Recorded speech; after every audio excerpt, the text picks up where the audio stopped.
Hey guys, it's your boy, CDK. What, you might say? Who is this mysterious CDK, and why is he in my false swipe gaming? Well, for those of you who know Kellen's mysterious backstory, his journey to where he is today started out with making Super Smash Bros. Videos on another channel, SSBM Tutorials, with Kira and me, CDK. Welcome to the first iteration of our series on the history of characters in competitive Smash. To ease the transition for all you Pokemon viewers, we'll be starting with a figure you're sure to be familiar with. One of the most famous little critters in the entire series, with its voice famous to viewers around the world. That's right, it's Jigglypuff. Don't ask me, Kellen makes these decisions. Don't worry, we'll have Pikachu next time. Kidding aside, Jigglypuff has always been one of the most popular Pokemon in Japan since Red and Blue, or Red and Green, depending on who you ask. So popular, in fact, that Masahiro Sakurai decided to include it in every iteration of Smash to date. So, without any further ado, let's get into our very first history of competitive Smash Bros, the competitive history of Jigglypuff in Smash.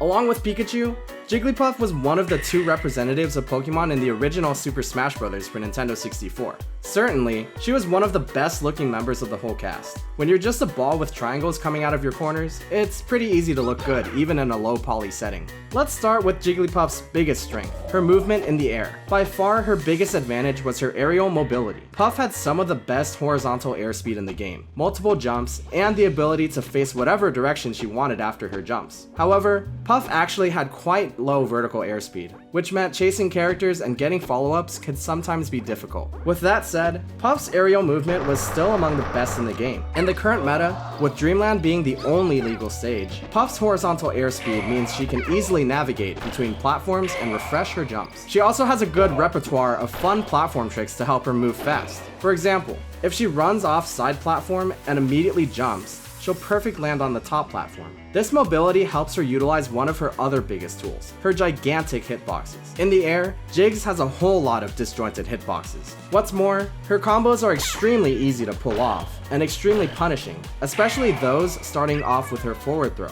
Forward throw up air into rest works on almost everybody and is a guaranteed kill. And Jiggs can set up into rest pretty easily in a variety of situations with down air, up tilt, and of course up air. Now for the bad.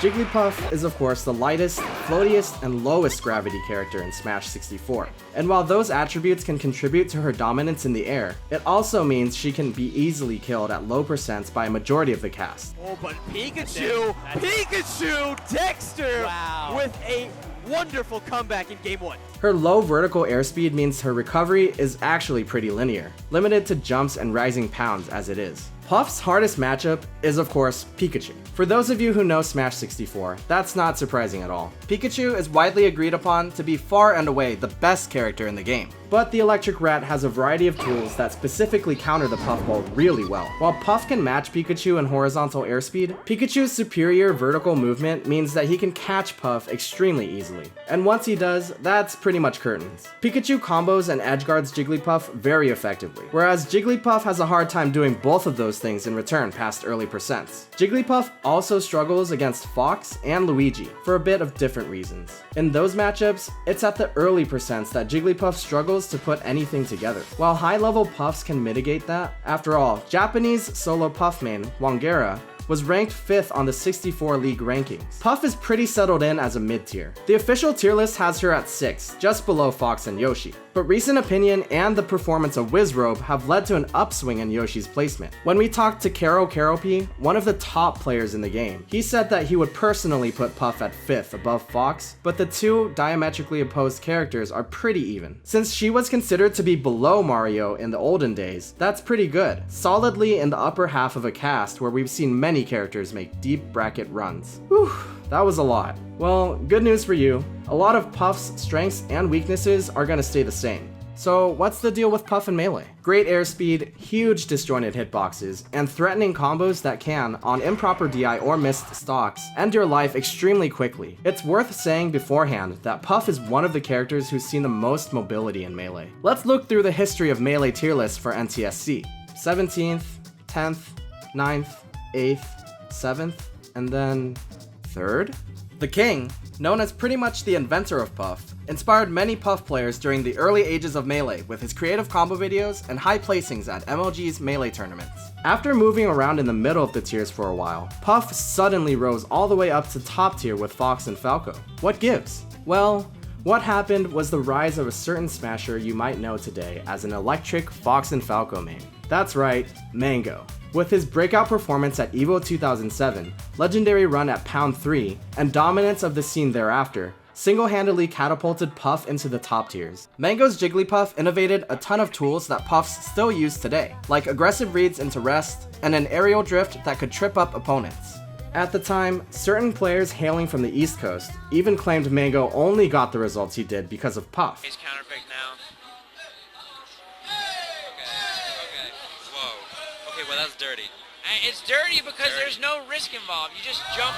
Nowadays, we know that isn't true, but it just goes to show how slept upon the character was that there was such an uproar over Mango abusing her strengths. So what are those strengths? For one, her aerial mobility is even better than in 64. With added vertical mobility, the ability to alter her drift mid-air, and more options off of platforms with the introduction of wave dashing, Jigglypuff absolutely controls the air better than any other character in the game. When on the ground, even her crouch is a formidable tool, compressing her so far that she can evade numerous characters' grabs and possibly punish with a heartbreaking rest. Increased vertical mobility means her once linear recovery is now among the best in the game, and any difficulty she had edgeguarding other characters is completely gone, with Puff having arguably one of the strongest Gimp and edgeguarding games in Melee. Part of this is due to her absolutely amazing throws, which all can lead to low percent kills, and at high percents, her ability to close out the stock once her opponent is hit off stage is incredible. Many of the things Puff was good at in Smash 64, she just got better at. A character who excels at punishing mistakes in a game that moves at a pace that forces many of them. Finally, she's pretty hard to combo because of her light weight.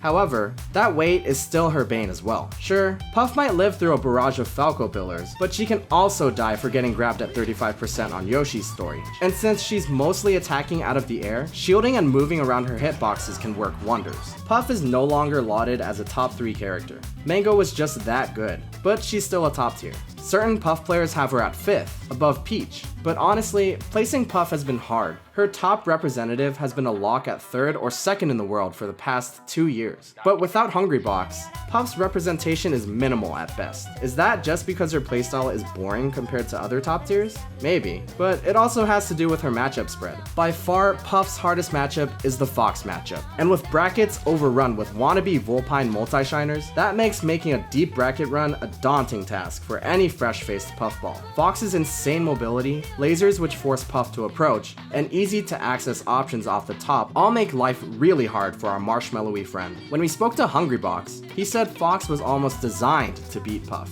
taking advantage of her weak approach. Kill setups on Fox require a quick reaction to his DI, and his punish on rest is brutal, meaning a rest setup on small stages can more often than not lead to a stock trade. Puff's 2 other tough matchups are, interestingly enough, the 2 other best characters in the game, at least according to common wisdom. Marth's zoning tools with his sword make getting in extremely hard for Puff. While we've seen Puffs swing the matchup in their favor by forcing the issue against Marth and taking advantage of high end lag on his moves, recent adaptations with pivot tipper mix-ups have given Marth players low percent kill options, something he struggles to find in most matchups. Falco's lasers are even better than Fox's at zoning jigs, and his auto-cancel back air and up tilt are both strong tools to prevent her from getting in. But, as in most Falco matchups, he can die in one hit. That issue is especially noticeable here because of how strong Jigglypuff's edgeguard game is on Falco. One back throw is incredibly frustrating to deal with. That said, certain stages give Falco early kill options as well, which our writer says feels very good to land. Falcon and Sheik are tough matches to gauge, leaning towards even. Puff's crouch can give Sheik a lot of trouble, but certain Sheiks have also used her long-reaching aerials to keep Puff out. This is one of those matchups where it's hard to tell just because Hungrybox is so good against him. It looks pretty hard, but then again, Plup has done it, so it's hard to say.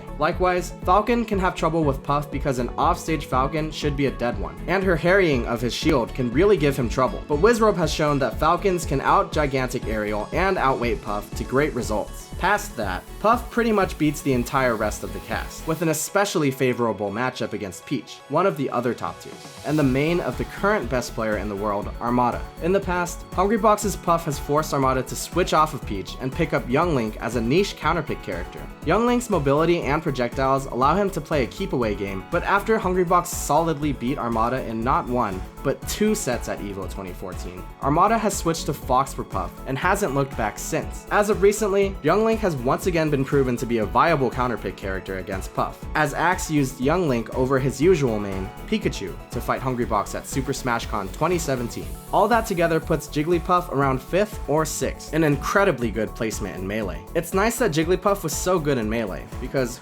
ooh boy is she bad in Brawl. Let's start with the good, just so we don't upset you too much. Jigglypuff's forward air is among the strongest in Brawl, able to kill most characters around 100% by the ledge. And hey, her air mobility is still really good. Lots of jumps, good recovery, and fast aerials mean Puff is still pretty good in the air. That's about it. Except for 2 saving graces we'll talk about later. Everything else about Brawl Puff, it's honestly pretty bad. The range that once defined Puff's back air is completely gone, and her rest kill power is extremely nerfed, not even able to pick up KOs at mid percents. While that might not seem like a lot, keep in mind that those 2 tools are Puff's defining options in Melee. Enough that some players have been branded as winning with just them. But what really killed Puff was everything else about Brawl.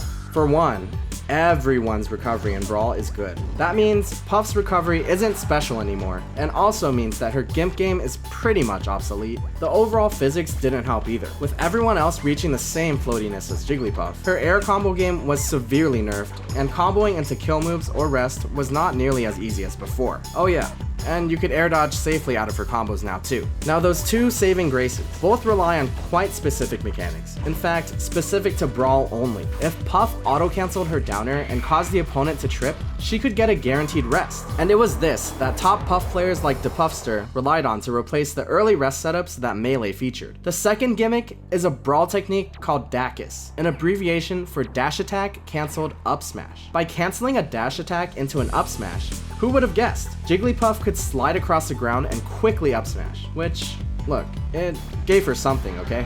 As for matchups, yikes. Puff especially struggles against characters who can outrange her, which with her back air gone, is almost everyone, but especially Marth, Falco, and DDD. As for good matchups, Dapuffster told us that, to be real, Puff doesn't have any really good matchups. She did have certain tools, such as the aforementioned down air to rest, which even worked especially well on Meta Knight, the god of Brawl. But if they knew the matchup, it was still really bad. Puff in Brawl is bad. Extremely bad. Always bottom 4 in the tier list bad. And these days, she's actually 3rd worst, or 36th. But hey, at least Smash 4 will be better, right? Nope.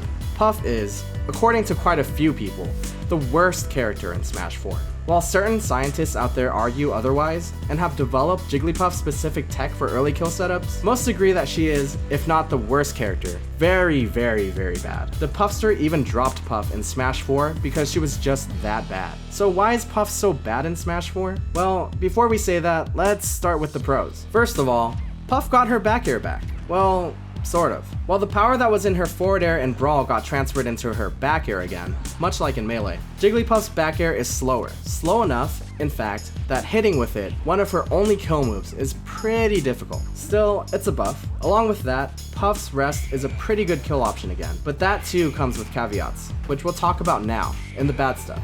And there's a lot. With the removal of tripping, down air into rest simply doesn't work anymore. Smash 4 players have discovered that there are more ways to combo into rest, but the conditions for these setups can be pretty nitpicky, so rest is still difficult to land. Rising Pound is removed completely. What was once one of Puff's strongest defining features, her recovery, is now in fact one of her weaker points. And if Brawl's game mechanics killed Puff, Smash 4's mechanics resuscitated her, only to pile drive her 100 feet deeper into the plot she was buried in. All of the things from Brawl that made Puff bad, low tier characters, better recoveries, and the ability to air dodge without going into freefall, are still there. But the new additions honestly feel sadistic. Rage, the controversial Smash 4 mechanic in which characters at high percents gain increased knockback power, means that Puff could die at absurdly low percents. Take a look at this.